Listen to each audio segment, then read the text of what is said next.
Assalamualaikum warahmatullahi wabarakatuh. Baiklah, saya Septiani dari P61. Di sini saya akan menjelaskan mengenai definisi derivatif atau turunan, yaitu 6.1.1 dan juga teorema 6.1.3. Baiklah, langsung saja ya. Pertama-tama di sini saya akan menjelaskan mengenai definisi derivatif atau turunan, yaitu definisi 6.1.1.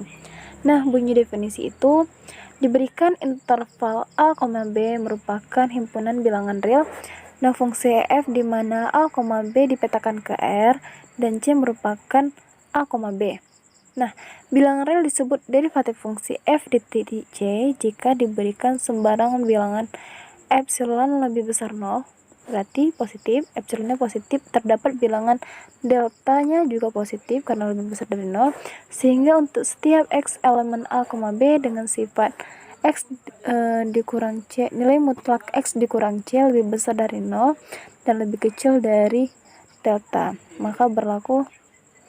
Nah, maksudnya apabila kita memberikan sembarang bilangan di mana epsilon itu bernilai positif, deltanya juga bernilai positif, dan kita memenuhi sifat ini, maka berlaku rumus fx dikurang fc per x dikurang c dikurang L, di mana lebih kecil dari epsilon. Maka dalam hal ini fungsi f dikatakan terdiferensial atau diferensiabel di titik C dan ditulis f aksen C. Nah, di definisi ini dikatakan apabila kita menemukan suatu fungsi seperti ini, maka fungsi itu dikatakan terdiferensial, atau dengan kata lain f aksen C. Simbolnya f aksen C sama dengan L. Dengan kata lain, derivatif fungsi f di titik C dapat dinyatakan sebagai limit. Nah, f aksen C sama dengan limit. Nah, inilah rumus utama kita. F aksen C sama dengan limit x menuju C, di mana fx dikurang fc per x dikurang c. Jika limitnya ada. Nah, maksudnya jika limitnya ada, seperti yang kita tahu, suatu fungsi dikatakan limitnya ada apabila fungsi tersebut ketika kita masukkan ke fungsi limit kiri dan limit kanan, maka hasil penjumlahannya itu sama, bernilai sama. Maka suatu fungsi itu dikatakan limitnya ada. Nah, untuk contoh, diberikan fungsi bernilai real f yang didefinisikan dengan fx sama dengan x kuadrat, di mana setiap x merupakan bilangan real. Nah, untuk sembarang bilangan real, maka kita masukkan rumus yang tadi, f aksen c sama dengan limit x menuju c, di mana fx dikurang fc per x dikurang c. Kita masukkan fungsi fx-nya, tadi kan bernilai x kuadrat. Fx berarti di sini x kuadrat dikurang fc-nya menjadi c kuadrat per x dikurang c.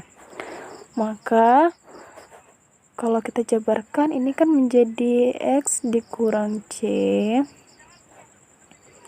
x ditambah c, kalau kita faktorkan ya, per x dikurang c.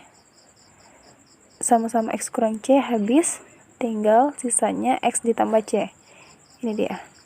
Kemudian apabila kita masukkan limit x menuju c-nya, kita masukkan nilai x-nya yaitu bernilai c, maka fungsi ini menjadi c ditambah c. C ditambah c itu 2c. Oke, jadi dalam kasus ini fungsi f aksen definisi pada R dan f aksen x sama dengan 2x, di mana setiap x elemen R. Seperti itu.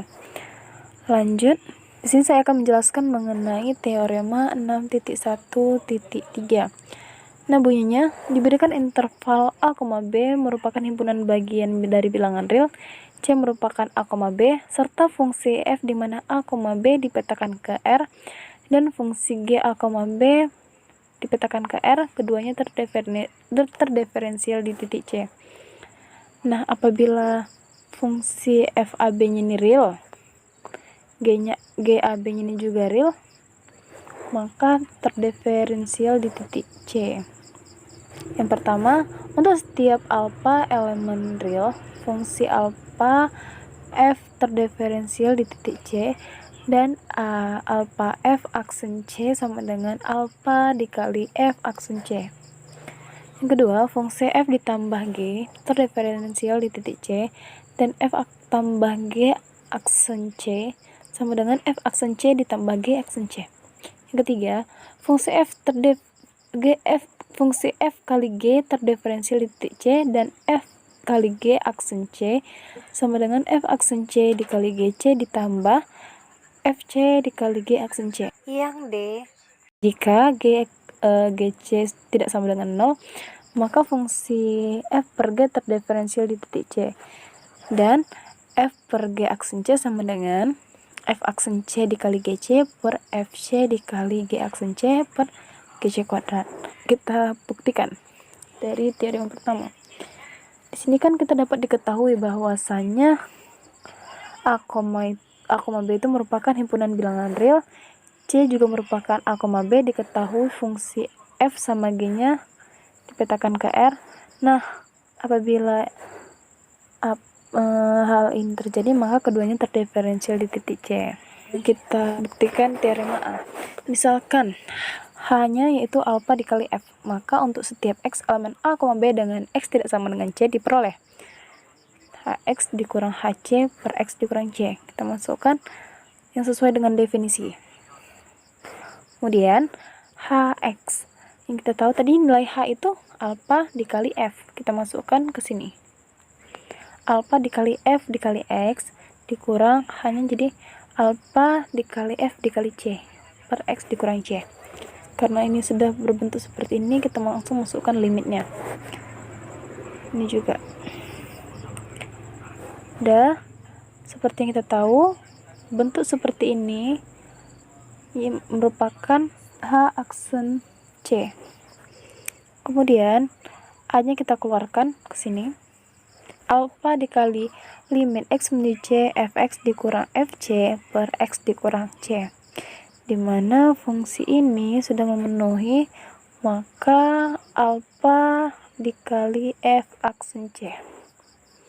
Jadi karena H sama dengan alpha dikali F, maka kita perolehlah alpha dikali F aksen C sama dengan alpha dikali F aksen C. Maka dengan pemisalan ini, teorema ini terbukti. Kemudian yang bagian B. Misalkan H sama dengan F tambah G, maka untuk setiap X elemen A, B dengan X tidak sama dengan C diperoleh. Kita masukkan nilai H-nya tadi, yaitu F tambah G. Sini ya. Atau ini ke sini, kemudian ini juga ke sini. Baru ini masing-masing F kita kalikan ke X jadi Fx, G kita kalikan ke X jadi Gx, kemudian ini juga kita kalikan ke C, jadi hasilnya seperti ini.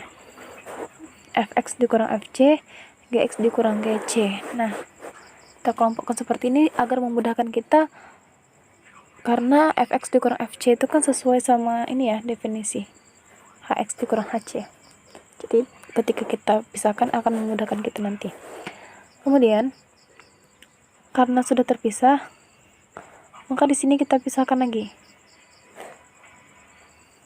Masih lebih ke masing-masing.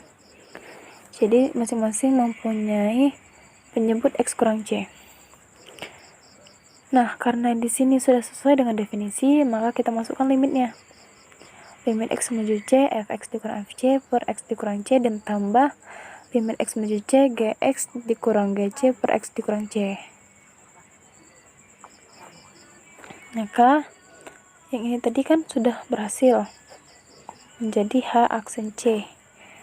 Di sini kita lihat bahwasannya fungsi C-nya dapat ditulis F aksen C dan fungsi G-nya menjadi G aksen C.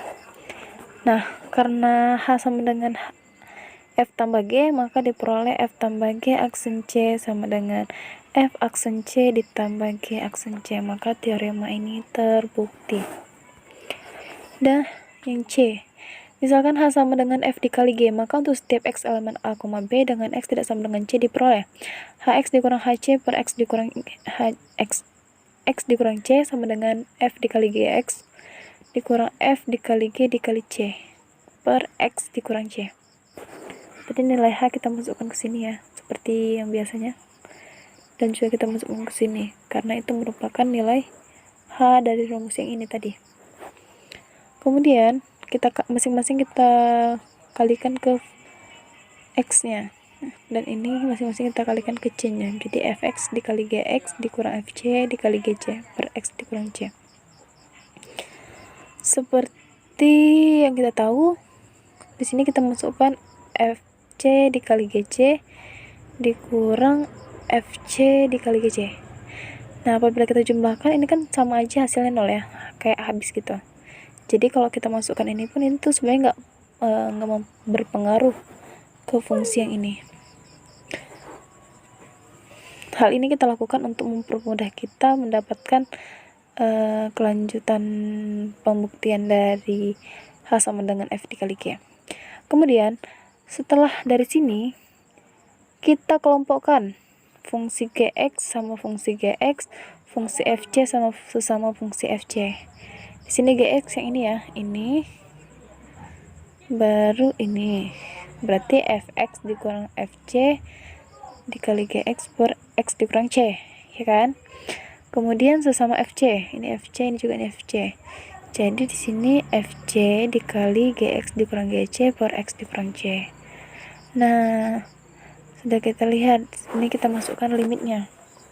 Seperti biasa, masukkan limitnya.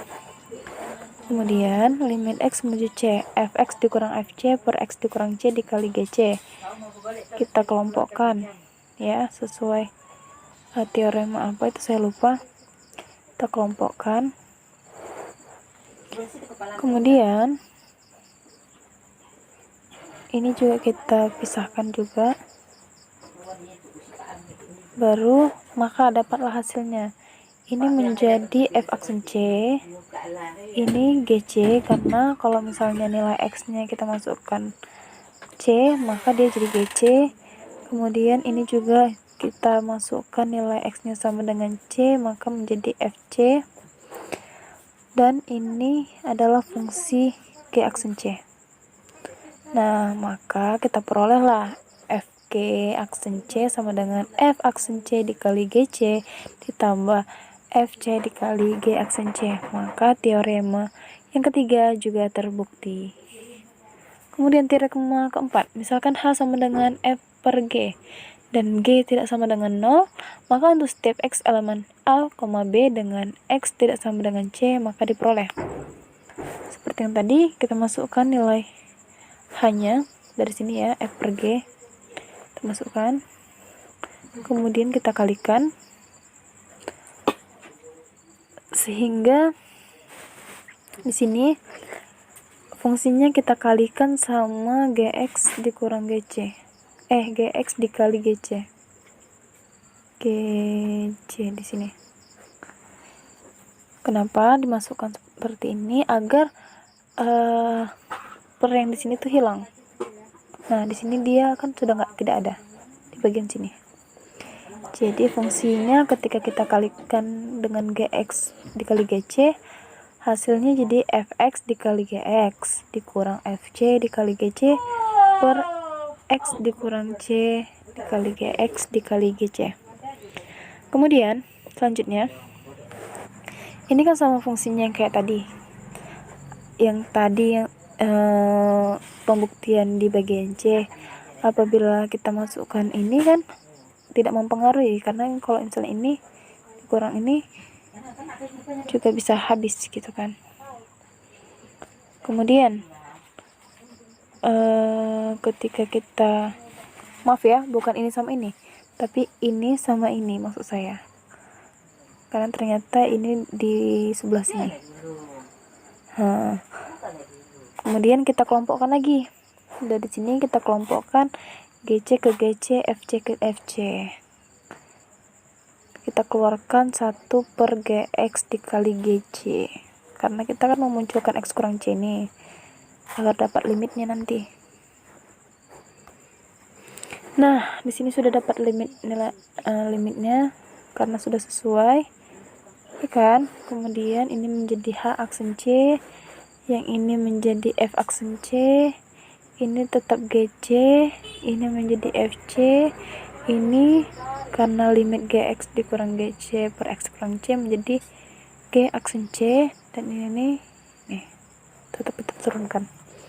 Karena H sama dengan F per G, maka kita peroleh